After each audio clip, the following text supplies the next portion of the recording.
Hey guys, it's Sharon from Digital Nomad Quest, and today we're going to talk about how much I make on my property that I purchased at $23,000. Now, if you guys are new to this channel, welcome. I'm all about teaching y'all how to build passive income, become financially free, and design your best lives. So if you guys are interested in that, make sure to subscribe and hit the bell button to be notified of my latest videos. So I've briefly covered this property before on my channel, but basically I purchased this property at $23,000, finding it on Bigger Pockets actually. So I found this deal there and I connected with the wholesaler. They sold it to me for $23K, but it was actually listed at $25K. It was an off-market deal. I saw that nobody had purchased it for a long time, so I thought, why not try to negotiate? And I ended up getting it at a good price. I decided that because it was such a low price, I was gonna pay all cash for it. I wouldn't have to worry about mortgages or anything like that. And they already had tenants in there for about 20 years actually, so they had been there for a long time. And I was hoping that I could just keep those existing tenants, not have to worry about repairs or anything like that, and just purchase the property.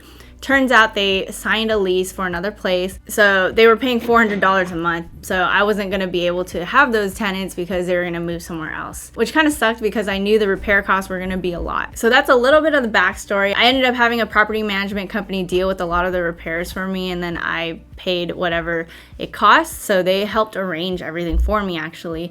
And basically I purchased it at $23K. Closing costs were around $1,000. So exactly I paid $23,936.57, all cash after closing costs. So as a tip, make sure that every time you are purchasing a rental property and you're doing your analysis, you make sure you include your closing costs in your analysis. Generally, I would say closing costs are usually around 2%, but it really depends on the price of your property. Now I paid $33,360.60 for the full rehab. When I purchased this, I thought it was gonna be around $22K of rehab. The estimates kept getting higher and I was like, oh my gosh, I'm gonna pay so much money. $33K ended up being all right though. I think it ended up being a good deal for what it ended up looking like. So here's a few pictures of what it looks like.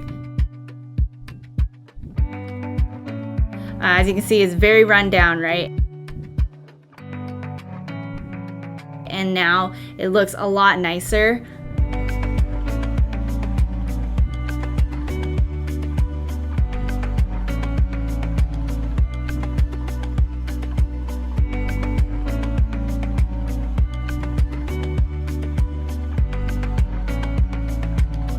And when I saw it, I was in disbelief. I thought, you know what, I'm actually very proud of this project. I never dealt with a fixer-upper. Granted, I didn't have that much say in like what everything looked like because they had a whole system figured out. I just kind of approved different repairs and different changes. But for my first project, I was still pretty proud. They ended up being able to get a tenant in for $895 a month, which was beyond my expectations. As you can see, that was more than double what the previous tenant had paid, right? So here's another tip. If you're looking for a rental property, sometimes it's better to get one that's a little more run down but in a good area, and then fix it up and then really boost the value of the property and just kind of make it into rent ready condition. I think the way this property ended up being, it exceeded my expectations in a sense of they got it past rent ready in my opinion. I pay about $155.42 for property taxes and insurance, and then property management fees are 10%. So usually property management companies can vary from like 6 to 10%. I was able to find some that were around 8%, but ended up going with this company because they were really good about everything. When I was on the phone with them, they had a lot of different procedures in place and it had really good reviews, so I thought I could trust them. So subtracting $155.42 and $89.50 from the $895, I end up with $650.08 per month profit. Now this isn't including repairs and vacancy and things like that, but I'm very pleased that it already hits $650 after that. So for something I ended up putting $57,297.17 in all cash. I think $650 a month is pretty good, especially because I don't have to pay off a loan.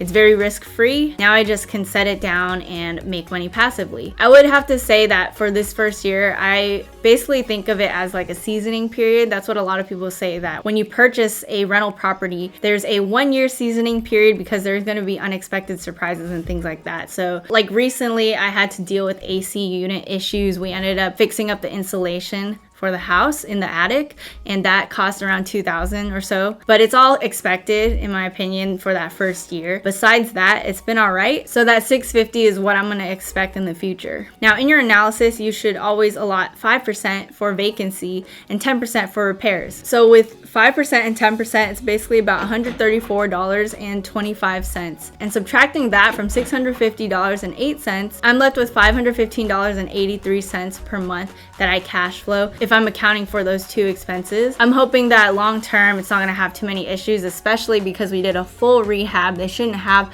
constant issues in the future. So with this property, I'm very proud of it. In the last week or so, actually, another property listed in the same street for over $100,000 with the same bedroom bathroom combination. So mine is a 3-bedroom, 1-bathroom. My house is less in square footage, but I can see that my property is probably valued between 80 to 100K just from the repairs and everything like that, as well as appreciation just overall in that target market. I've seen that the values have gone up a lot, and that's all because I picked a market that had increasing job growth, increasing population growth, lower crime rates, everything like that that I had mentioned in a previous video. Make sure to check that one out about researching target markets. So that's very crucial when it comes to appreciation if you're trying to profit in that way. So as you can see, I'm profiting from cash flow as well as appreciation, which I think is very powerful, and that's why I choose real estate investing, because I think it's really fun as well as it's a strong way to really grow your wealth. So it's a really good deal that, you know, I put in all cash 57K and end up with a property that's already probably valued at 80 to 100K, right? So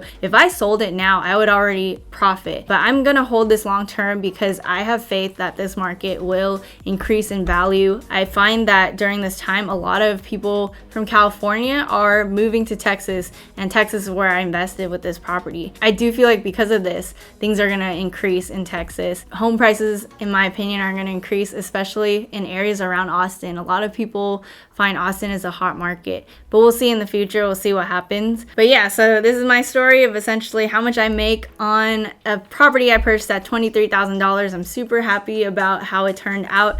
I've never even seen this property, which is crazy to me. I have visited that city, but I've never actually been to this property. So as you can see, you can totally do long distance real estate investing without seeing the property. I probably would recommend going to visit first, especially for your first time when you're investing. But in the future, as you get more experienced, if you do the numbers, if you have the right dream team that you can count on, you can actually probably do it without even looking at it. But again, I don't recommend doing that. I would recommend actually going and visiting the property. All right, so let me know what you guys think about the deal I purchased here. Let me know if you guys think it's a good deal or a bad deal. And if you guys like this video, comment below. Let me know what you guys think, and subscribe, hit the bell button to be notified of my latest videos, and I'll see you guys in the next one.